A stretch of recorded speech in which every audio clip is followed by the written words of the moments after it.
Hey, good morning. Welcome to another edition of Morning Scone here on the Map Scone YouTube channel. Appreciate everyone who has subscribed, and certainly all of you who have checked out BoudreauxMix.com or gone into Calvin's, Calandro's, Alexander's, and picked up Boudreaux's Mix. They've got the Bloody Mary and the Margarita Mix.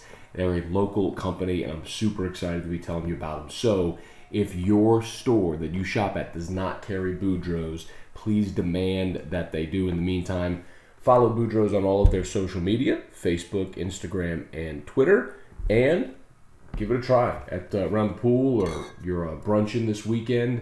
Check out our friends at Boudreaux's Mix. A couple things I want to talk about today. We now know who LSU will start for its regional opener against San Diego State. Paul Mainieri made it official before the team took off for Corvallis.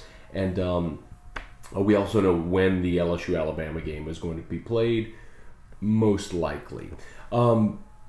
So Nick Bush is going to start game one, and we talked about it a bit yesterday. That is 100% the right call by Paul Mainieri to start Nick Bush game one.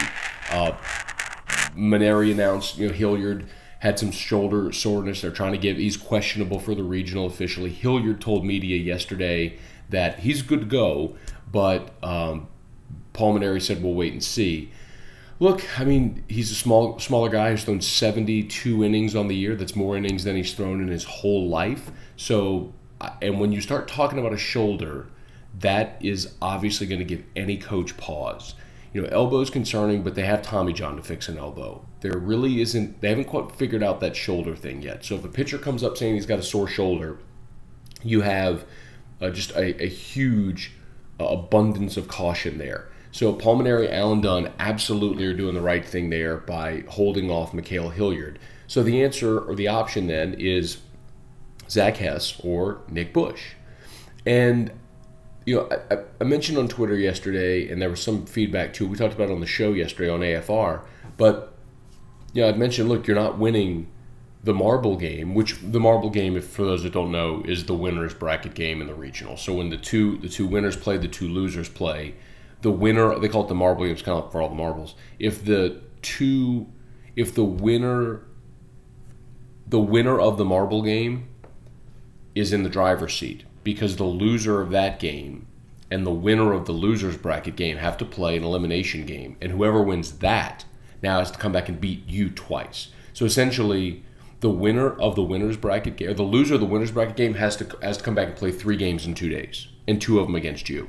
So it's just like we talked all about last week. College baseball teams aren't made to play 6 games in 6 days. College baseball teams aren't made to play 5 games in 3 days, which is what someone would have to do ultimately to win a regional if you lose either of your first 2 games. So, that kind of sucks a lot. So you're not winning the marble game without your ace. Like, you're not going to beat Oregon State in Corvallis without Zach Hess doing essentially what he did last week in the SEC Championship or SEC Tournament against Arkansas.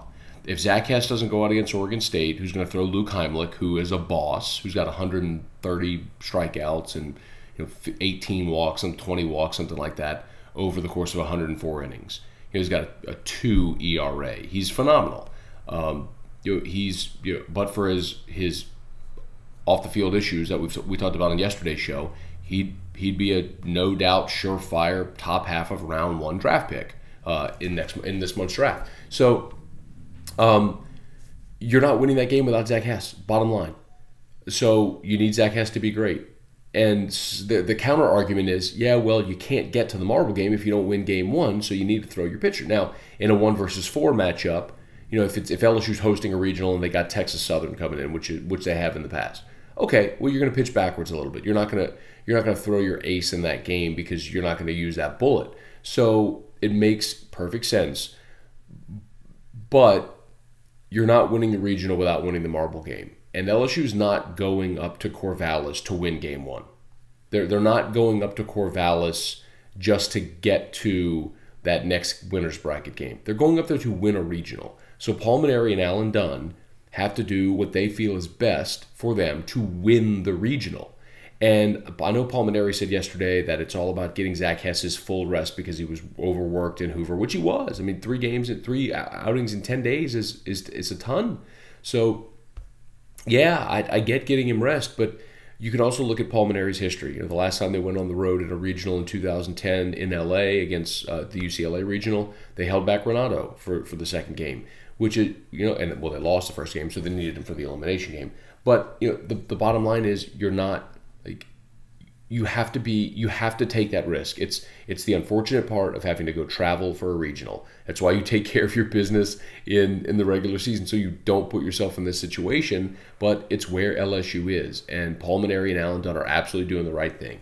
Nick Bush is a lefty that throws 92. He's been good for you. Your bullpen seems to have emerged. If some combination of Bush, Cam Sanders, Ted Peterson can get you through game one against San Diego State, fantastic. Then you've got Zach Hess lined up for the second game, and then you'll still have arms like Matt Beck and Devin Fontenot, and depending on what Ted Peterson does in game one, provided he closes it, you'd have him available again the second night. So, man, look, it's not an easy call, and I get it, but you have to make an aggressive decision if you're Paul Mainieri and Alan Dunn, because you're not going to Corvallis to win the first game. You're going to win the regional, and the best chance you have to win the regional is by having Zach Hess throw game 2 against Oregon State. And even if he loses that game, you can at least say, hey, we had our dude on the mound. We had our ace on the mound to try to go beat their ace, and let's see how it falls. So Nick Bush is going to start game 1, Zach Hess game 2. I applaud the decision. I think it's absolutely the right thing for Mainieri and Dunn to do, setting up the rotation for the weekend. And we'll see what happens with Hilliard and Labus, or Labus, to see if they're available. Really, LSU got to get to a game 3. Interestingly enough, I don't know if you noticed, but San Diego State's doing the exact same thing. Coach Martinez at San Diego State is holding their ace. Their ace is a guy named Garrett Hill. He's a JUCO. He was their conference Mountain West pitcher of the year. He was co-pitcher of the year in their league this year. So he's by far their best pitcher. He's got a 3.58 ERA. He's 7-2 on the season.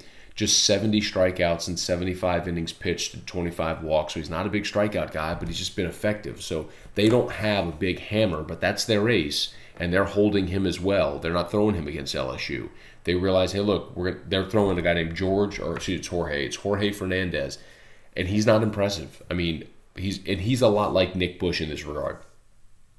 25 appearances, only 6 starts. He's been a midweek guy. He's been a mid-relief guy, I should say, all year. He's only made 6 starts, 46 strikeouts, and 60 innings pitched. So, again, not a big strikeout guy. So, you just kind of, they're trying to piece it together, too, to get to Oregon State with their ace. So, either way, provided Oregon State beats Northwestern State in the first game, which, come on, Demons, provided they beat Oregon State beats Northwestern State in game 1,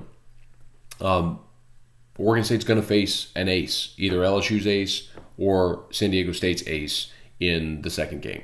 So regional starts tomorrow. I'm so excited about it, man. And by the way, I did talk to Terrio yesterday. So for those of you who watch AFR or listen to AFR, we will do a companion show on Friday, all 3 hours. LSU San Diego State starts at 3 when we start our show. So Terrio is going to come in studio, and we'll do a companion show, all talking about the game as it unfolds. So we hope you'll join us for that.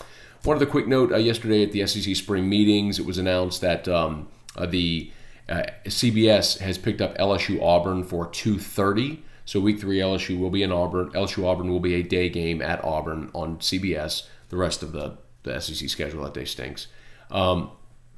And that CBS has designated the November 3rd playing date as their day-night doubleheader. Of course, that is the day that LSU plays Alabama. So you would assume that LSU-Alabama is again going to be in primetime on CBS. And a quick backstory, when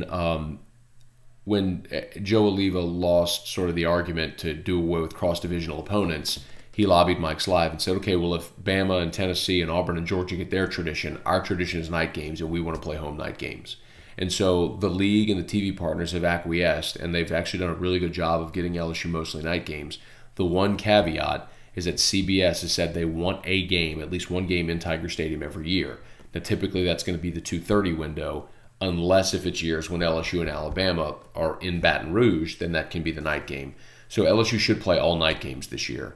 Last year with Arkansas, that was kind of an anomaly, and it actually there was a trickle-down effect that happened with the Big Ten schedule that forced that game to be at 11 a.m., but LSU gets those like once every half decade. So Here's hoping that that doesn't happen this year, and LSU is going to have all home night games. It looks like the Bama game will be a home night game on CBS as well.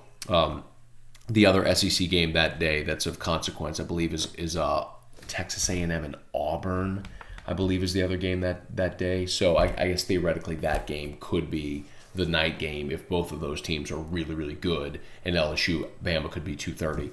I, for one, would really like to see that game moved off of the primetime game on CBS, because I think one of the big problems LSU's had with Alabama is that it feels like it's the whole season. And having it in prime time on CBS in that window just makes it feel even bigger. And I think LSU needs to start treating that game like just another game on the schedule, so it doesn't feel like the whole season relies on the outcome of that game. But it looks like, at least for this year, that's not going to happen. So LSU-Bama will be a night game on CBS for all intents and purposes, unless if on that day, unless if Jimbo's having a great year and Auburn's undefeated and they decide to put that game in prime time and they put LSU-Bama at 2:30. So, all right, just about going to wrap us up here for another edition of Morning Scone. If you have not done so, hit the subscribe button down there. If you don't see the subscribe button on this link, tap on my name. It'll link you to my channel, and you can subscribe there. Tons of great videos all there, from our morning scones to other wacky stuff that I do with Terrio, my whiskey reviews. I appreciate you for checking it all out. And as always, look up our guys at Boudreaux's, boudreauxmix.com. Alexander's, Calvin's, Calandro's in Baton Rouge, online, boudreauxmix.com. Support a local company and a great product. That's Boudreaux's Mix with the Bloody Mary and the Margarita Mix. Until tomorrow, y'all have a great day.